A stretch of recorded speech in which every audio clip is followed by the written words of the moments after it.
Após encontro com Birulei Biden, após encontro de Birulei Biden, Casa Branca diz esperar que candidatos respeitem resultado de eleição no Brasil. Bom, gente, o que o Bolsonaro foi fazer lá é um pouco mais do mesmo, digamos assim. O Bolsonaro, ele foi falar pras bases dele, foi em churrascaria brasileira na Flórida, foi fazer a putaria que ele faz sempre. A questão é, a gente precisa observar a postura dos Estados Unidos perante o que vai acontecer no Brasil. Porque já está muito claro que o Bolsonaro vai tentar um golpe no Brasil. Isso é fato. Fato, sabe? E a gente vê isso em duas frentes. Primeiro, o Bolsonaro arquitetando uma maneira, não ele, né, mas toda a corja que o rodeia, arquitetando uma maneira de descredibilizar as eleições quando o Bolsonaro perder, e preparando um golpe armado, através das Forças Armadas, através da Polícia Militar e através da população civil. Não é à toa que o Bolsonaro tá armando até os dentes a população civil. Então isso tá claro já. E o Bolsonaro, uma das coisas que a gente tem que, assim, pelo menos admirar, é que ele é um sincericida. Porque eu não consigo acreditar naquela fala dele a respeito da empresa privada que vai fiscalizar as eleições. É bizarro o jeito que ele conta o que ele vai fazer como se ele fosse o vilão do Batman, sabe?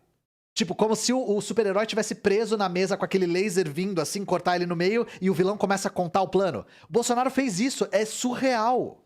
Ele fala... Cara, se alguém achar esse áudio pra mim, por favor, porque eu preciso mostrar pra galera. Que ele fala, a empresa vai chegar aqui e aí ela pode ver a fraude e aí ela vai falar, não dá pra fazer eleições. Aí vocês vão ver a que ponto a gente chega no Brasil. Aí você fica tipo, o cara tá falando o que ele vai fazer. Não o exército, né? Não é particularmente o exército. Ele fez o discurso do super vilão, sim. Foi em live isso. Mas não seriam os generais que mandam o Bolsonaro dizer isso? Eu não tô plenamente convencido de que as Forças Armadas que mandam plenamente no Bolsonaro, tá? Não tô convencido disso. Como se o Bolsonaro fosse uma marionete. Eu acho que a relação não é tão simples assim. Mas vamos lá. Sem negar nem confirmar o teor de uma reportagem da agência Bloomberg, que afirmou que o presidente brasileiro Jair Bolsonaro teria pedido ao seu colega americano Joe Biden ajuda para se reeleger nas eleições presidenciais de outubro, a Casa Branca afirmou à BBC News, por meio de um porta-voz, que espera que os candidatos respeitem o resultado constitucional do processo eleitoral e reafirmou total confiança no sistema de eleições do país. Falando amplamente, temos total confiança no sistema eleitoral do Brasil. Em uma democracia consolidada como a brasileira, esperamos que os candidatos respeitem o resultado constitucional do processo eleitoral. Gente, isso aqui é claro, a mensagem. Qual que é a mensagem que eles estão dando aqui? Colega é foda. Joe Biden! Eu consigo ler uma mensagem muito clara aqui. Muito clara. A mensagem é, quando o Lula ganhar, a gente não vai fazer nada pra te ajudar. A gente não tá do lado do seu golpe. O que, assim, que bom, né? Porque se os Estados Unidos falassem, não, a gente tem muita suspeição a respeito dos processos eleitorais do Brasil, aí eu ia falar, mano, passaporte atualizado, velho. Já vou me pirulitar pra qualquer lugar do mundo. Vou me pirulitar pra Havana, foda-se, tá ligado? E vamos dar-lhe de exílio, Tenho certeza que serão realizadas as eleições neste estilo democrático. Cheguei pela democracia e tenho certeza que quando deixar o governo também será de forma democrática. Será que o Bolsonaro tá com amnésia e ele não lembra que ele falou que ele ganhou e foi fraude? O que, assim, gente, quem é Bob Fischer perto desse xadrez? De ganhar as eleições e falar que foi fraude? Isso é coisa de mestre, assim. Quem que é o Karpov perto do Bolsonaro com esse xadrez 8D, velho?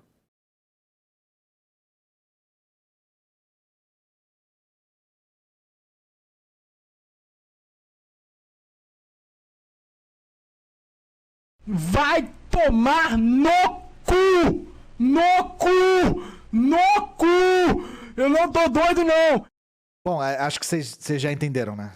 Pra quem tá só ouvindo o que eu tô falando, tá escrito assim, Estados Unidos não toleram intervenção, entre aspas. A porta-voz do Departamento de Estado, Cristina Rosales, um dia após o encontro... Segundo disse a porta-voz do Departamento de Estado, Cristina Rosales, um dia após o encontro, Biden deixou claro a Bolsonaro que os Estados Unidos não toleram nem aceitam intervenção no sistema eleitoral em nenhum lugar. Eu não tenho idade nem saúde pra isso, gente. Eu não consigo comentar isso aqui. Não consigo, desculpa.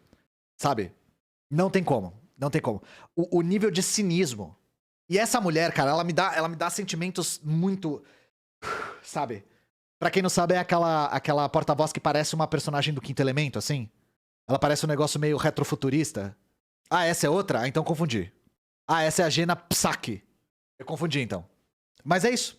A piada é auto-evidente aqui. Não tenho muito o que agregar, porque não tem como levar a sério isso. Não tem como levar a sério. Não só os Estados Unidos é responsável pela mudança de regime em talvez centenas de países, como foi no Brasil durante o regime militar. Então, assim, sem comentários, sabe? Isso aqui dispensa comentários. Gimo Psaki, Isso aqui é de um cinismo doentio, sabe?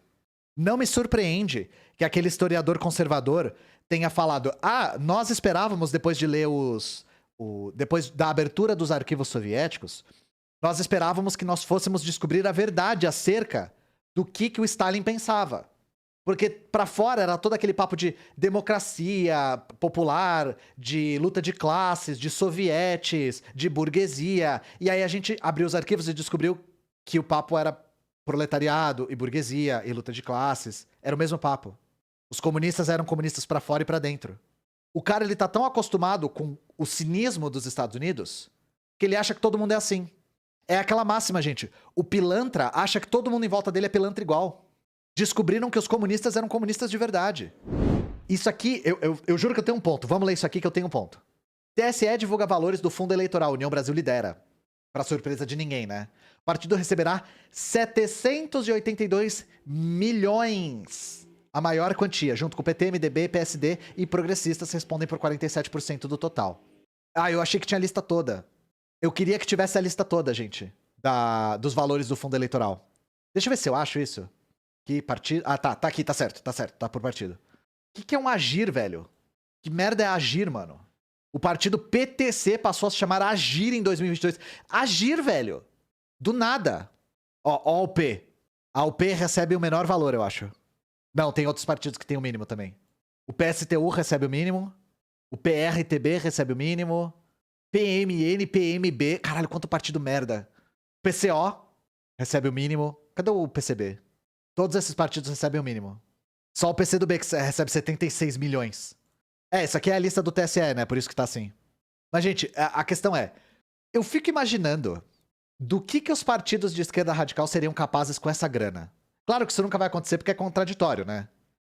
Mas recebendo esse valor que a União Brasil recebe, 782 milhões. Mano, se a UP tivesse 782 milhões... Mano, União Soviética 2, tá ligado? Revolução amanhã. Eu fico imaginando o que a gente faria com esse dinheiro. Porque eu fico imaginando... Tudo que a gente faz na Soberana foi através de doação. A gente trabalha e se sustenta com esse trampo. E a gente faz tudo com trampo coletivo e muito trampo voluntário. Meu, se a Soberana tivesse a grana de um MesaCast... Meu irmão, na moral, vocês não estão ligados o que a gente faria. Vocês não estão ligados, mano. Eu fico só sonhando com esses recursos, sabe?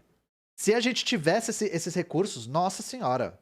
Porque o que a gente já conseguiu fazer sem recurso nenhum já é extraordinário, sabe? Canal da Soberana na TV aberta, Sem falar, é a cláusula de barreira. Que é o que tá fazendo alguns partidos justificarem as suas federações, né?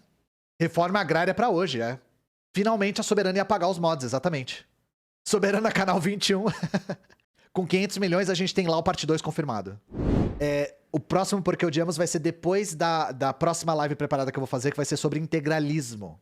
Tá ficando bem interessante porque, gente, essa live sobre integralismo vai ser no sábado que vem, provavelmente. Ela vai ser uma oportunidade muito boa pra gente explicar, tintim por tintim, o que é fascismo.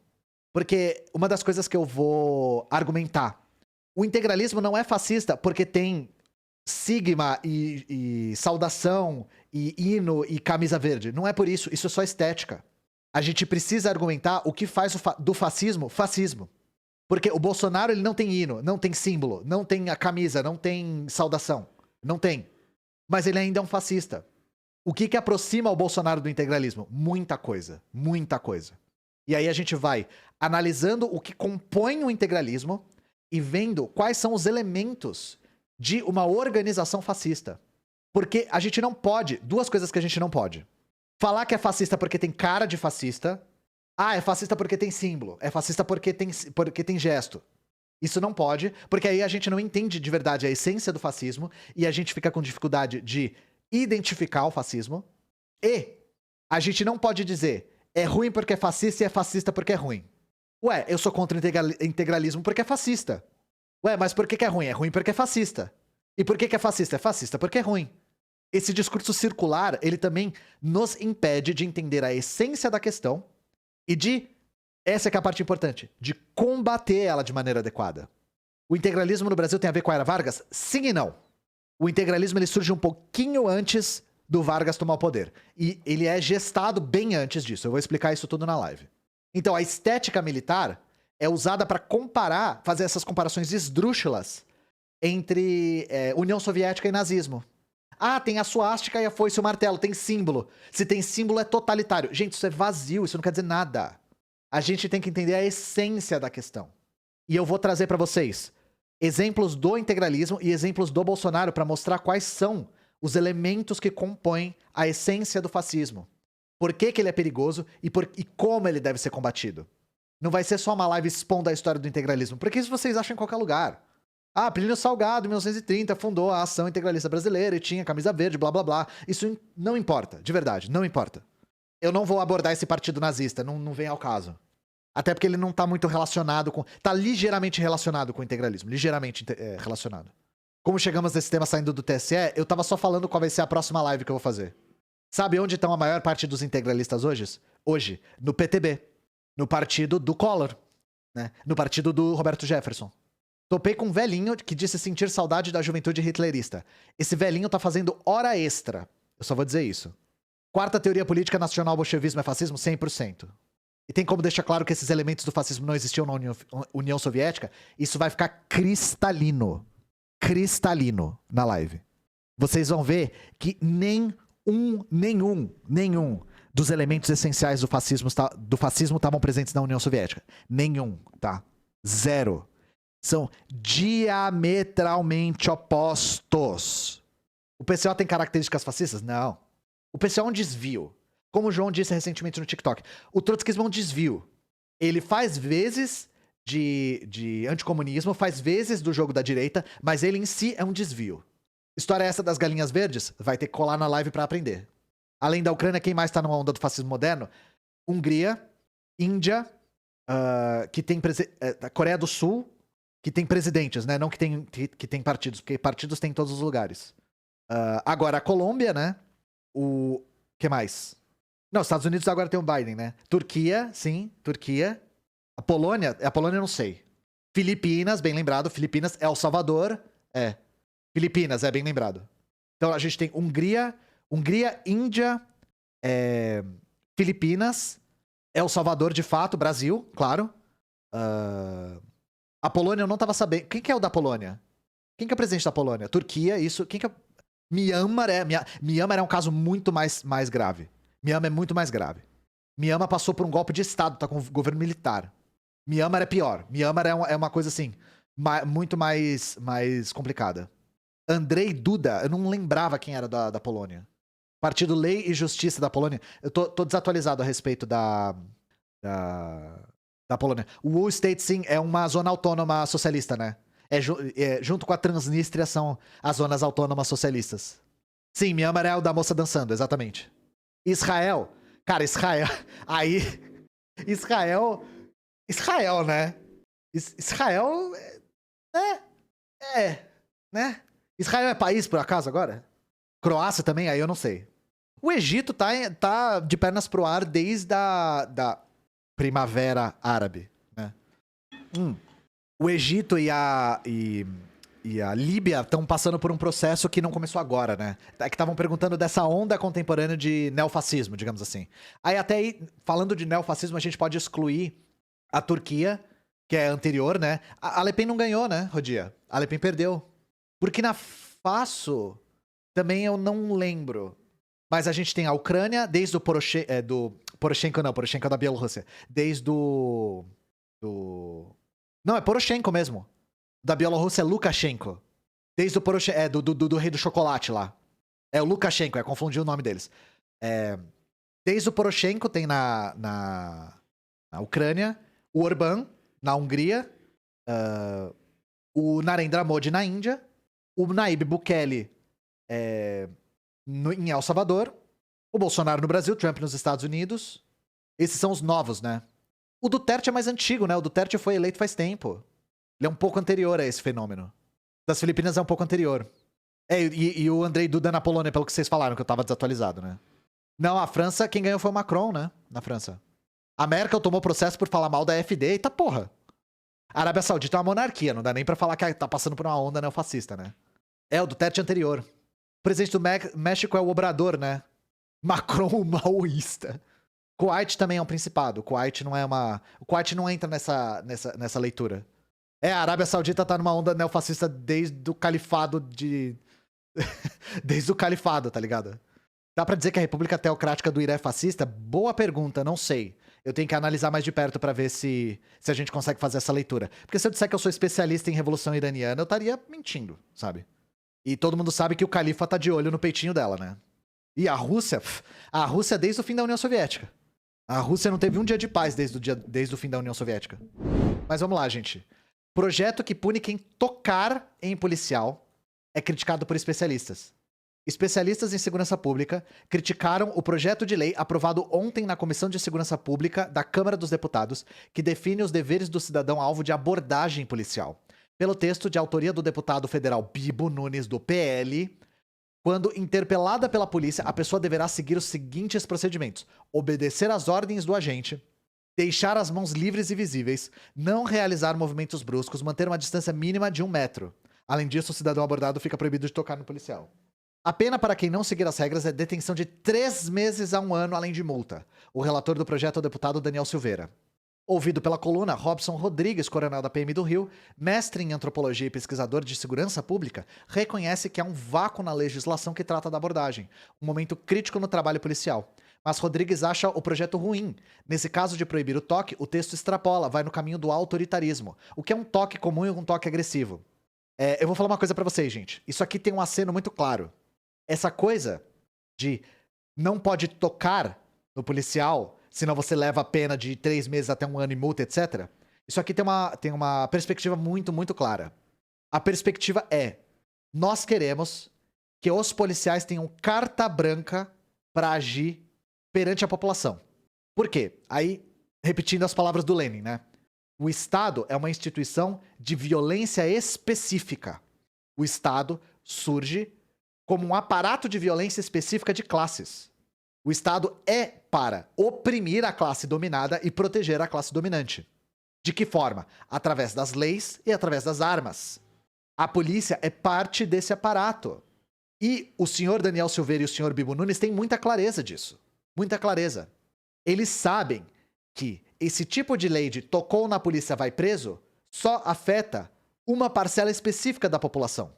E é a parcela que não importa. É a parcela que sofre com a violência policial de maneira sistemática. Então, a gente já tem, a essa altura, a carta branca da polícia, que é o desacato. Sabe o desacato? O desacato é também conhecido como eu quis te prender e eu precisava de uma razão. Esses deputados têm plena clareza de que quando a polícia usar o argumento eu quis te prender, não vai ser com uma classe dominante. Vai ser com uma classe muito específica. E lembrando que no Brasil, esta classe específica tem cor, tá? Porque no Brasil a desigualdade tem cor. Então, pouco importa se a polícia está sendo arbitrária com quem é pobre, com quem é preto, com quem mora em favela. Não importa. A polícia já faz isso. A questão é abrir mais espaço para ela fazer ainda mais. A ideia é intensificar a violência específica de classes do Estado. Lembrando também que quando a punição é multa... Gente, quando a punição é multa, ela só afeta uma classe específica. Se a punição é multa, ela só é para pobre. Se existe fiança, a punição é só para os pobres.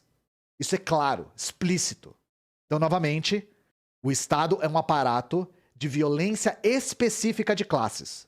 A ideia de que o Estado surge para conciliar as classes, surge para o bem comum para sintetizar o bem comum, é idealismo. O Estado nunca foi para isso e não o é atualmente. Eu queria aproveitar essa notícia para fazer esse comentário.